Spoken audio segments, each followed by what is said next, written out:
अरे, ये सियार कैसे बातें कर रहा है?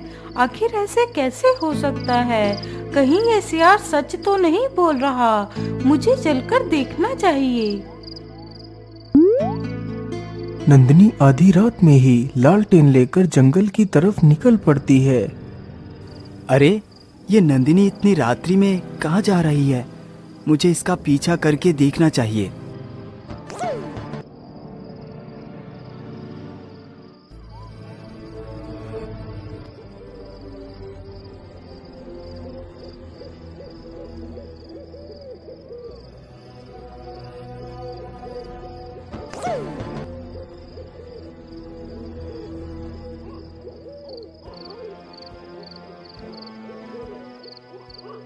किशोर अपनी पत्नी का पीछा करते हुए काफी दूर निकल जाता है।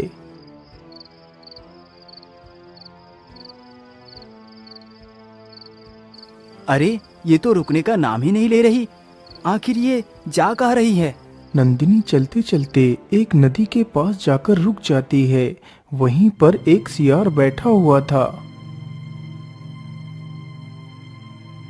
अरे ओ सियार, तुम क्या बोल रहे थे? ओह, मैं कह रहा था कि आज इस नदी में एक लाश बहती हुई आ रही है। उस लाश के दाहिने पैर में 2 कीमती रत्न छुपे हैं। यदि कोई भी व्यक्ति मेरी इस बात को सुन और समझ रहा हो तो वो उस लाश को नदी से निकालकर उन दोनों रत्नों को खुद ले ले और मुझे उस लाश को दे दे ताकि मैं उस लाश का मांस खाऊं। लेकिन सियार, वह लाश तो कहीं दिखाई ही नहीं दे रही है। अपनी पत्नी को सियार के साथ बातचीत करते देख किशोर सोच में पड़ जाता है। अरे, ये कैसी स्त्री है? ये तो एक सियार से बात कर रही है। कहीं ये कोई डाइन तो नहीं? अरे जरा उधर देखो, लाश उधर से बहती हुई आ रही है। नंदिनी ने जैसे ही उस ओर को देखा तो एक लाश बहती हुई आ रही थी।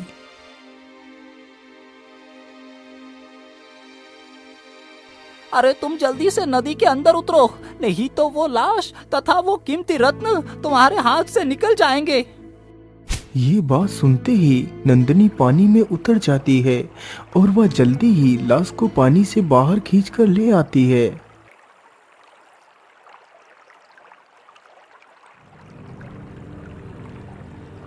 अरे वाह वाह वाह, तुम तो कितनी बहादुर हो। मैंने तुम्हारे लिए लाश को बाहर निकाल दिया। अब तुम मुझे उन कीमती रत्नों को इसकी टांग से निकाल कर दो। अरे नहीं नहीं, मैं उन रत्नों को नहीं निकाल सकता। यदि मैंने अपनी पापी मुंह से उन रत्नों को स्पर्श किया तो वो दोनों रत्न गायब हो जाएंगे। इसीलिए उन रत्नों को तुम्हें खुद ही निकालना होगा। लेकिन मैं कैसे निकाल सकती हूँ? मेरे पास तो कोई खंजर भी नहीं है। वैसे मेरे हिसाब से यदि तुम्हारे पास कोई खंजर नहीं है तो तुम अपने दांतों से ही इस लाश की चमड़ी को फाड़ कर उन दोनों रत्नों को बाहर निकाल लो। अरे राम राम राम, मैं अपने मुंह से इस लाश को कैसे काट सकती हूँ? अरे बेटी, तुम ज्यादा विचार ना करो, जैसा मैं कहता हूँ वैसा ही करो। सियार की यह बात सुनकर नंदिनी ज्यादा कुछ नहीं सोचती। वह अपने मुंह से ही उस लाश की टांग की चमड़ी को काटने लगती है। उधर यह सारा दृश्य देखकर तो किशोर के होश ही उड़ जाते हैं। अरे बाप रे बाप, जैसा मैंने सोचा था ये तो बिल्कुल वैसा ही हुआ। ये तो एक डाइन है। ये तो इंसान का मांस खा रही है। अरे भाग ले बेटा किशोर, नहीं तो ये डाइन तेरा भी नाश्ता कर लेगी।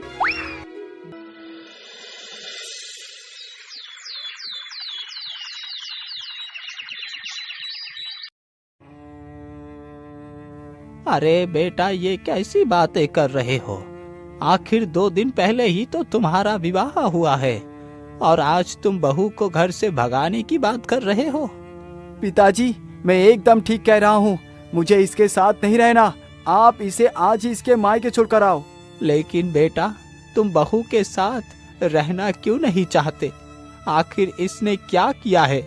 क्योंकि पिताजी, आपकी बहू कोई इंसान नहीं बल्कि एक डाइन है जो इंसान का मांस नोच नोच कर खाती है। अरे बेटा, तुम ये कैसी बातें कर रहे हो? क्या तुम्हारा दिमाग तो ठीक है? हाँ पिताजी, मैं एकदम ठीक कह रहा हूँ। मैंने अपनी आंखों से इसे नदी पर एक इंसान का मांस खाते हुए देखा है। अरे आप ये कैसी बातें कर रहे हैं? मैं आपको बताती हूँ कि मैं वहाँ पर क्या करने गई थी। मुझे कुछ भी बताने की आवश्यकता नहीं है दुष्ट डायन। मुझे तेरी कोई बात नहीं सुननी, क्योंकि प्रत्यक्ष को प्रमाण की आवश्यकता नहीं होती। लेकिन बेटा, एक बार इसकी बात तो सुन ले। नहीं पिताजी, मुझे इसकी कोई बात नहीं सुननी। यदि आप इसे यहाँ से अभी के अभी लेकर नहीं गए तो मैं ये घर छोड़कर हमेशा के लिए चला जाऊंगा। नहीं नहीं जी, आपको कहीं भी जाने की कोई आवश्यकता नहीं है। मैं ही इस घर को छोड़कर चली जाती हूँ। इतना बोलकर नंदिनी अपने ससुर के साथ अपने मायके के लिए निकल पड़ती है।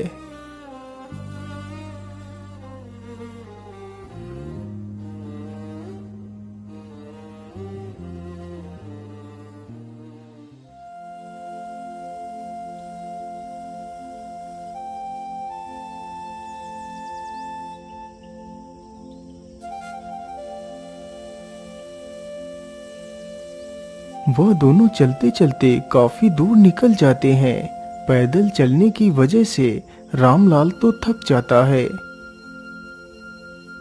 अरे बेटी, मेरे पैर तो इससे आगे बढ़ना ही नहीं चाह रहे हैं। अब तो मैं पूरी तरह थक चुका हूँ। हम ऐसा करते हैं, थोड़ी देर उस पेड़ के नीचे चलकर आराम कर लेते हैं, फिर आगे का सफर तय करेंगे। ठीक है पिताजी, जैसा आप उचित समझे। इतना सोचकर वह दोनों पेड़ के पास जाते हैं। रामलाल तो थकान से चूर था। वह पेड़ के नीचे लेटते ही सो गया। उसी पेड़ के ऊपर एक कौवा रहता था। अरे आप लोग इस पेड़ के नीचे ना सोइए, नहीं तो अच्छा नहीं होगा। यदि आप लोग मेरी बात को समझ पा रहे हैं तो यहाँ से तुरंत चले जाइए। अरे कौवे, मैं तुम्हारी भाषा समझती हूँ। आखिर तुम हमें इस पेड़ के नीचे से क्यों भगा रहे हो? मैं तुम्हें इस पेड़ के नीचे से इसलिए भगा रहा हूँ क्योंकि इस पेड़ के नीचे काल रहता है। लेकिन कैसा काल? मैं कुछ समझी नहीं। आखिर तुम क्या कहना चाहते हो? अरे मैं यही कहना चाहता हूँ कि इस पेड़ के नीचे तुम उस बिल को तो देख ही रहे हो। हाँ हाँ कौवे, मैं उस बिल को देख सकती हूँ। आखिर क्या है उस बिल में? इस बिल में एक जहरीला सर्प रहता है। इस वृक्ष के नीचे रुकने वाले सभी राहगीरों को वो डस लेता है और उनकी आंखें निकाल कर खा जाता है तथा उनका सारा धन खजाना लूटकर अपने बिल के अंदर डाल देता है।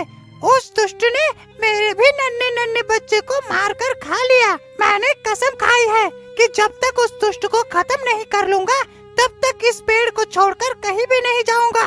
हे कौवे, मुझे ये सूचना बताने के लिए तुम्हारा बहुत बहुत धन्यवाद। वैसे मैंने आपको उस दुष्ट के बारे में सचेत कर दिया। यदि आप बुरा ना माने तो क्या आप मेरी सहायता कर सकती? हाँ हाँ बोलिए कौवे, मैं तुम्हारी क्या सहायता कर सकती हूँ? मैं आपसे बस इतनी सहायता चाहता हूँ कि तुम उस सर्प को खत्म करने में मेरी मदद करो। तुम उस सर्प को मारकर यही डाल देना, उसे मैं खा लूंगा, तभी जाकर मेरा बदला पूरा होगा और तुम उसके बिल में से सारा धन निकाल कर ले जाना। अरे नहीं काग, ये नहीं हो सकता। लेकिन ऐसा क्यों नहीं हो सकता? कौवे, मैं तुम्हें क्या बताऊं? सियार रटे तो यह गति भई, अब तुम न रटो निगोड़े काग। अरे बेटी, तुम ये क्या बोल रही हो? आखिर ये कौवा तुमसे क्या बोल रहा है? अरे कुछ नहीं पिताजी, आप इस कौवे की बात छोड़िए। चलिए अब हमें यहाँ से निकलना चाहिए। नहीं पुत्री, पहले तुम मुझे सच्चाई बताओ कि आखिर ये कौवा तुमसे क्या कह रहा है और तुमने ये क्यों बोला? सियार रटे तो ये गति भाई, अब तुम न रटो निगोड़े काक, इसका क्या मतलब है? पिताजी, मैं इन पशु पक्षियों की भाषा को बोल और समझ सकती हूँ। सियार रटे तो ये गति भई का मतलब है कि मैं अपने कमरे में लेटी हुई थी। आपके पुत्र तो सो रहे थे, लेकिन मुझे नींद नहीं आ रही थी। तभी एक सियार की आवाज आई कि नदी में एक लाश बहती हुई आ रही है। जिसके दाहिने पैर में 2 रत्न छिपे हुए हैं। यदि कोई व्यक्ति मेरी इस बात को समझ रहा है तो वह नदी के किनारे पर आ जाए। यह सुन के मैं जल्दी जल्दी नदी के पास जा पहुंची। इसके बाद क्या हुआ पुत्री? पिताजी, मैं नदी पर तो पहुंच गई थी, लेकिन कोई खंजर नहीं ले जा पाई, जिसकी वजह से मैं अपने दांतों से ही उस लाश की टांग को फाड़कर उन दोनों रत्नों को निकाल कर ले आई। लेकिन यह सब कुछ करते हुए मुझे आपके बेटे ने छिपकर देख लिया। उन्हें लगा कि मैं एक डायन हूँ जो इंसान का मांस खाती है। उस सियार के चक्कर में पड़कर ही तो मेरी ये दुर्दशा हुई है कि मुझे अपने घर से ही निकाल दिया गया। यदि तुम उन रत्नों को निकाल कर लाई हो तो वो दोनों रत्न कहाँ है? पिताजी, यह देखिए, यही है वो दोनों रत्न। दोनों रत्नों को देखकर तो रामलाल की आंखें फटी की फटी रह जाती हैं। लेकिन पुत्री, तुमने ये बात किशोर को क्यों नहीं बताई? लेकिन कैसे बताती? उन्होंने मेरी कोई बात सुनी ही नहीं, तो मैं क्या करती? कोई बात नहीं पुत्री, तुम दुखी ना हो। लेकिन इस कौवे ने तुमसे क्या बताया? ये कौवा बता रहा है कि उस बिल में एक जहरीला सर्प रहता है। फिर नंदिनी सारी बात अपने ससुर को बताती है। सारी कहानी सुनकर रामलाल के पैरों तले जमीन खिसक जाती है। पिताजी, वही मैं इस कौवे से कह रही थी कि रत्न पाकर तो मेरी यह हालत हुई है। यदि कहीं सोना भी खोद लिया तो मेरी तो जान ही चली जाएगी। अरे नहीं बेटी, तुम ऐसी अशुभ बात ना करो। लेकिन ये दुष्ट सर्प तो कितना पापी है। पता नहीं इसने कितने मासूमों की जान ले ली होगी। मैं इस दुष्ट सर्प को जिंदा नहीं छोड़ूंगा। कौवे, तुम दुखी ना हो, मैं तुम्हारा बदला जरूर लूंगा। लेकिन पिताजी, आप उसे मारेंगे कैसे? बेटी, ये तो मैंने भी नहीं सोचा। अब तुम ही बताओ, क्या तुम्हारे पास कोई युक्ति है? युक्ति तो है, लेकिन वह बहुत कठिन है। बोल बेटी, उस दुष्ट को मारने की क्या योजना है? हमें उस दुष्ट को खत्म करना ही होगा, नहीं तो वो पता नहीं और भी कितने मासूमों की जान ले लेगा। पिताजी, आप बाजार से एक फावड़ा और एक तलवार खरीद कर ले आइए, फिर मैं बताऊंगी कि आगे क्या करना है। अच्छा ठीक है बेटी, मैं बाजार को जा रहा हूँ, लेकिन तुम इस वृक्ष के पास से हटकर कहीं दूर जाकर रुक जाओ। मैं जल्दी ही बाजार से वापस लौट आऊंगा। इतना बोलकर रामलाल सामान खरीदने के लिए बाजार की तरफ निकल पड़ता है। वह चलते चलते जल्दी ही बाजार को पहुंच जाता है।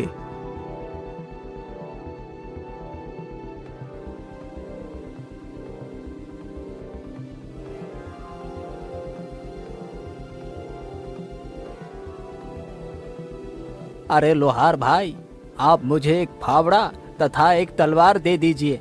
लोहार तुरंत ही एक तलवार तथा एक फावड़ा दे देता है। तलवार और फावड़ा लेकर रामलाल तुरंत ही वापस चल पड़ता है।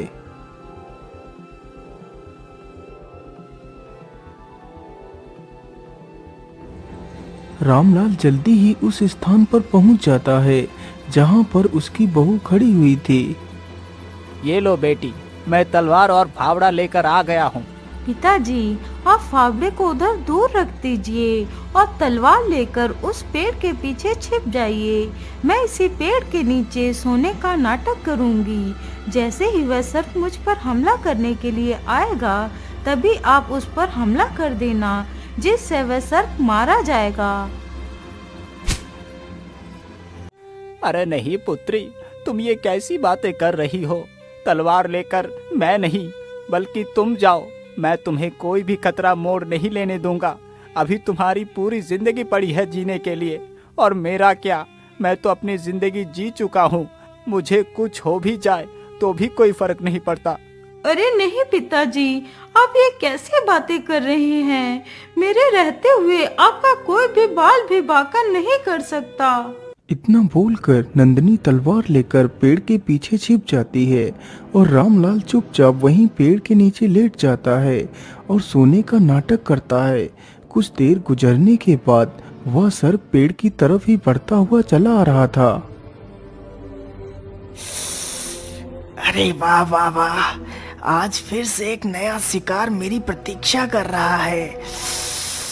सर्प जैसे ही रामलाल के करीब आता है, तभी पीछे से नंदिनी तलवार से उस सर्प के 2 टुकड़े कर देती है। यह देखकर कौवा बड़ा खुश हो जाता है।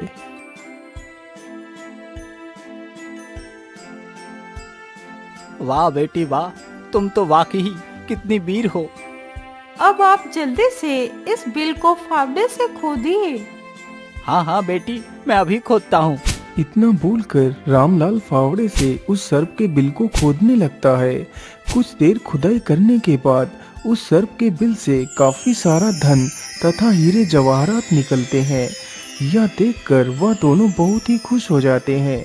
रामलाल जल्दी ही एक कपड़े पर उस सारे धन को एकत्रित कर उसकी एक पोटली बना लेता है। चलो बेटी, अब मेरे साथ घर चलो। हाँ हाँ चलिए पिताजी। अरे घर तो इधर है, तुम उधर कहाँ जा रही हो? लेकिन इधर ही तो मेरा मायका है। अरे नहीं बेटी, अब तुम्हारे मायके जाने की कोई जरूरत नहीं। तुम मेरे साथ अपने घर चलोगी। लेकिन पिताजी, यदि मैं वापस गई तो किशोर जी घर छोड़कर चले जाएंगे। अरे उसे जहाँ भी जाना है वो चला जाए, लेकिन तू मुझे छोड़कर कहीं भी नहीं जाएगी। चल मेरे साथ। इतना कहकर रामलाल नंदिनी को भी अपने साथ ही ले जाता है। पिताजी, आप फिर से इस डायन को घर में ले आए। अरे बेटा, ये डायन नहीं है, तुम मेरी बात को सुनो। फिर रामलाल सारी कहानी अपने बेटे किशोर को सुनाता है। सारी बात सुनकर किशोर हैरान ही रह जाता है। यदि तुम्हें मेरी बात पर यकीन न हो तो ये देखो, वो सारा खजाना। खजाना देखकर किशोर समझ गया कि वह गलत था। नंदिनी, मुझे माफ कर दो, मैंने तुम्हें गलत समझा। अरे नहीं जी, आप मुझसे माफी मांगकर मुझे लज्जित ना करें। गलती